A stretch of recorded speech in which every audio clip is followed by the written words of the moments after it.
Bienvenue sur la chaîne Ambassadeur pour Christ TV. Aujourd'hui nous vous partageons une révélation du Seigneur Jésus-Christ donnée à sa servante Rachel Mechala de la Zambie. C'est une révélation traduite de l'anglais. Le Seigneur m'avait dit qu'il m'avait appelé pour parler de la réalité de l'enfer ainsi que du ciel, et avertir les gens afin qu'ils se repentent. Ce matin, le Seigneur Jésus-Christ m'a rendu visite, pour me montrer quelque chose en enfer. Nous sommes descendus dans l'abîme sombre, et j'ai vu tant des gens brûlés dans les énormes flammes de l'enfer. J'ai vu un homme dans les flammes, il était tout brûlé. L'homme criait d'une manière que je ne peux pas décrire exactement. Cela ressemblait à un cri de douleur et de regret extrêmement profond. Ses vêtements avaient brûlé depuis longtemps, toute sa chair avait été mangée par les vers et brûlée. Il n'avait plus aucune chair sur lui, tout était tombé, et il ne restait que des os enduits de sang de sa chair. Il n'était qu'un squelette et pourtant, il était vivant. Je pouvais seulement dire qu'il était un homme à cause de sa voix, alors qu'il criait. Il n'avait pas d'yeux, ils avaient pourri et brûlé, il ne restait que des orbites, mais j'ai remarqué qu'il pouvait voir parce qu'il s'est tourné pour regarder le Seigneur Jésus et moi. Il n'avait ni oreille ni nez, tout avait été brûlé dans le feu de cet endroit terrible. Pourtant, il pouvait encore entendre et sentir. J'ai remarqué que même sa langue avait disparu, mais qu'il pouvait encore parler. C'était un spectacle horrible à voir. J'étais terrifié, je me suis rapproché de Jésus.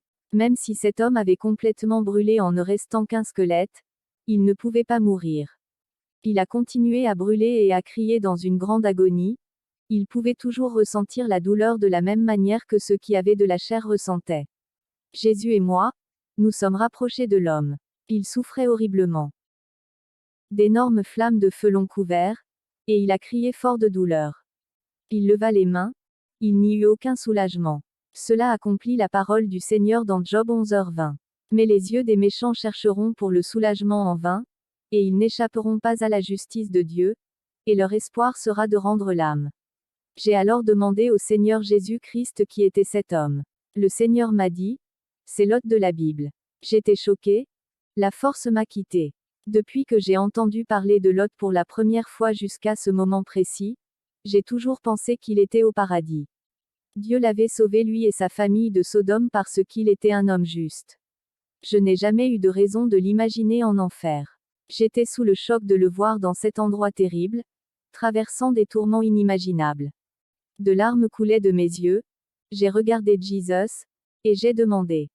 Seigneur, comment peut-il être ici? Tu l'as sauvé de Sodome. J'ai vu que Jésus souffrait beaucoup en voyant cet homme souffrir. Quand il parlait, sa voix semblait trablante, comme le ferait une personne quand elle souffre. Il l'a dit, je l'ai sauvé lui et sa famille de Sodome. Mais vers la fin de sa vie, il s'est détourné de moi. Il a abandonné mes voies. Allez dire à mon peuple d'être fidèle jusqu'à la fin. Dites-leur d'être fidèles jusqu'à la toute fin de leur vie terrestre. Accrochez-vous à moi fidèlement car si vous ne faites pas attention, je peux vous sauver aujourd'hui, mais vous pouvez perdre votre salut demain. Regardez-le. Je l'ai sauvé du feu de Sodome et Gomorrhe, mais il m'a abandonné et c'est quand même dit à mon peuple de m'être fidèle jusqu'à la fin. Sois fidèle jusqu'à la mort et je te donnerai une couronne de vie. Apocalypse 2h10. J'étais encore sous le choc de ce que je voyais, et de ce que le Seigneur me disait. Jésus souffrait tellement, qu'il ne pouvait plus regarder Lot, il s'est détourné. Quand je regardais Lot, les flammes qui étaient descendues jusqu'à sa taille, sont remontées en couvrant tout son corps, dans une explosion ardente. J'ai couvert mon visage avec mes mains, c'était trop à prendre pour moi. J'ai commencé à penser à la facilité avec laquelle nous pourrions perdre nos âmes, si nous devenions négligents avec les péchés. Cet homme a échappé au feu Sodome et Gomorrhe, mais il n'a pas réussi à échapper au feu de l'enfer. J'ai vu les besoins absolus de rester proche du Seigneur, à chaque minute de notre vie. Il est le seul à pouvoir nous aider.